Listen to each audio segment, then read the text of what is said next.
Hi, I'm Jay Ashworth. I'm Greg Hughes. We're here today to talk about hunting, fishing, and other outdoor activities. Sure. I've got a variety of friends that love the outdoors. And with this COVID-19, I'm not going to be able to get these meetings together for you, the cottage meetings, etc., for them to have the opportunity to hear about what you believe in. Right. And so, nice suit, by the way. Hey, nice shirt and nice hat. Yeah. This sent your wardrobe through the roof, didn't it, Jay? Yeah, you know what? It's practically all I wear now. Hey, it looks good. You look good in it. Thank you.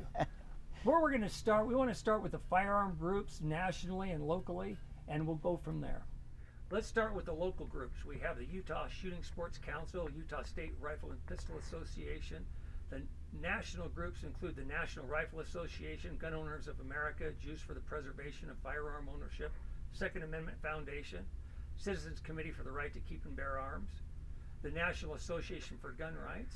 There are tens of thousands of Utahns are members of these Second Amendment organizations.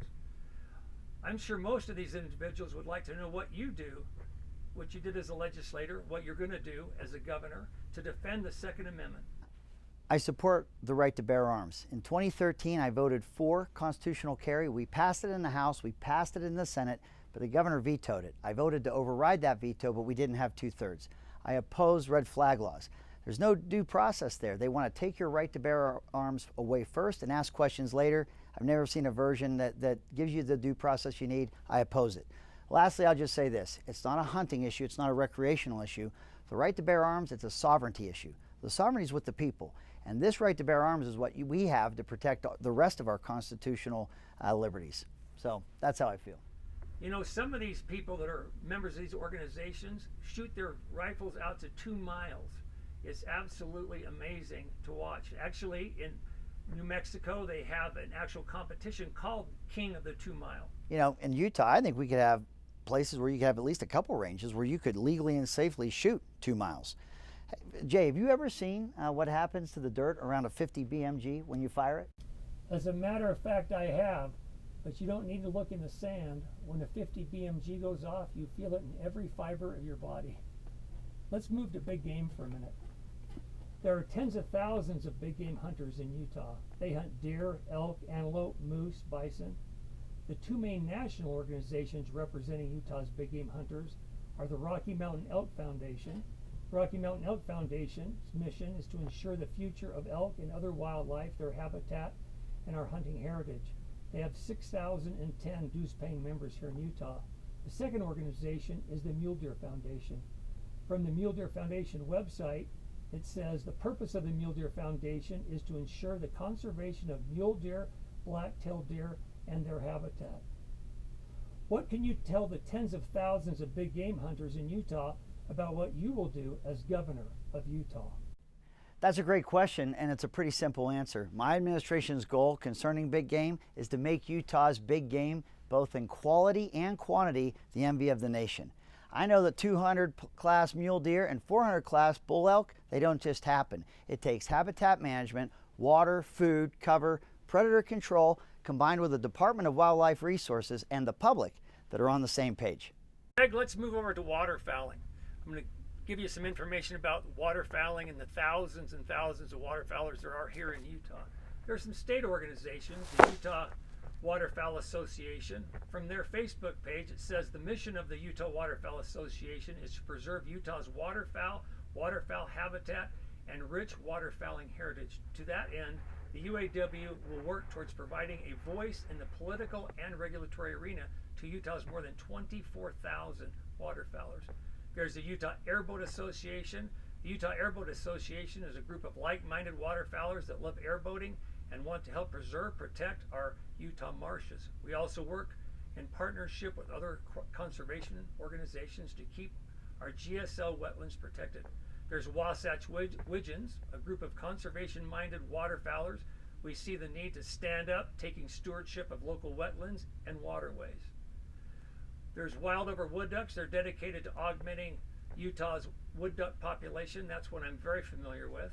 There's the Utah Mud Motor Association, and then there's national groups as well. There's Ducks Unlimited, its mission, Habitat Conservation, filling the skies with waterfowl today, tomorrow, and forever. I checked with DU representative yesterday, and in Utah, Ducks Unlimited currently has 5,735 current dues-paying members. There's 2 triple play members, and I know who one of those is for sure. There's also Delta Waterfowl. Their mission is to produce ducks and secure the future of waterfowl hunting. Their vision, abundant waterfowl and endless opportunities for hunters.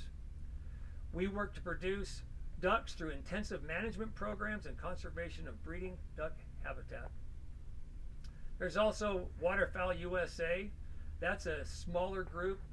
Their group is here to develop and preserve and restore and enhance waterfowl habitat throughout the United States and to provide better hunting opportunities for American sportsmen and women. According to the Utah Waterfowl Association, these groups and several others represent Utah's 24,000 waterfowlers. Greg, what can you do and what can you tell the Utah waterfowlers about your vision as governor regarding waterfowl habitat and waterfowlers? Waterfowl, great question, Jay. In the desert, water is our most valuable resource, and this includes first and foremost our wetlands. Utah is already considered one of the premier places to hunt waterfowl in the United States. I do think, however, that hunting access needs to be available in our state, not just for waterfowl hunters, but for all hunters. A resource needs to be usable to be valuable. Water and wetland management will be a top priority in my administration. All right, Greg, let's move on to small game, upland game, turkeys, etc. We've got the National Wild Turkey Federation, their mission. The NWTF is dedicated to the conservation of the wild turkey and the preservation of our hunting heritage. Current dues-paying members is 6,700. The Utah Chukar and Wildlife Foundation. The Utah Chukar and Wildlife Foundation is a nonprofit 501c3 organization focused on improving chukar and other upland game populations, habitat, and hunting on Utah public lands. There's the Utah Chairbound Sportsmen. From their Facebook page it says, "Our mission, we create hunting and fishing outdoor opportunities for wheelchair-bound individuals and wounded warriors.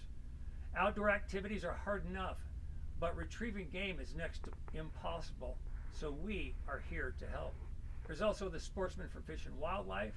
The SFW is a team of nearly 8,000 member sportsmen and women who are passionate about wildlife and hunting and who are intensely dedicated to the perpetuation of wildlife and habitat. There's Pheasants Forever, Quail Unlimited, Trout Unlimited, Bassmaster. So Greg, tell us a little bit about your plan for small game and small game hunters and fishermen here in Utah. Nearly all hunters get their start hunting small game. We need to increase small game hunting opportunities across our state. Anglers need to know they are a unique segment of those that love the outdoors rather than an afterthought behind big game. We spend millions of dollars on fish hatcheries and have some of the best blue ribbon fly fishing in the nation, but much more needs to be done. All right, Greg, now let's talk about some of the off-highway vehicle issues. Looking at the DNR website, under OHV clubs and organizations, there are 51 different OHV groups representing Utah's off-road enthusiasts. I know you have worked extensively on OHV issues, including licensing them for the street and land access issues. Can you elaborate on what you have done and what you will do and plan to do as governor of Utah for these tens of thousands of Utahns that make up Utah's diverse OHV population? Great question, Jay. Off-highway vehicles. We have clubs all over the state. It's something you have a lot of licensed OHV vehicles in the Wasatch Front, but you have to get off the Wasatch Front to really enjoy it. Met with the Utah Public Lands Alliance in Washington County. They're working with federal agencies, states, counties to make sure that we have access. When I was a lawmaker, when I was speaker, we are the ones that licensed, made it street legal for our OHV vehicles to enjoy the streets of our state. These groups are working tirelessly, and I have worked with them in the past and will continue to work with them going forward. Look, equestrians, boaters, hikers, if you want to access this state, you need an advocate for you, and that's what I am. Greg, thank you so much for taking the time out of your busy schedule to talk to us today. I know this campaign takes a lot of effort, and we appreciate your efforts. I know to a lot of people, These seem like niche groups, but to all of us who are passionate about these issues, it really means a lot that you sat down to answer these questions.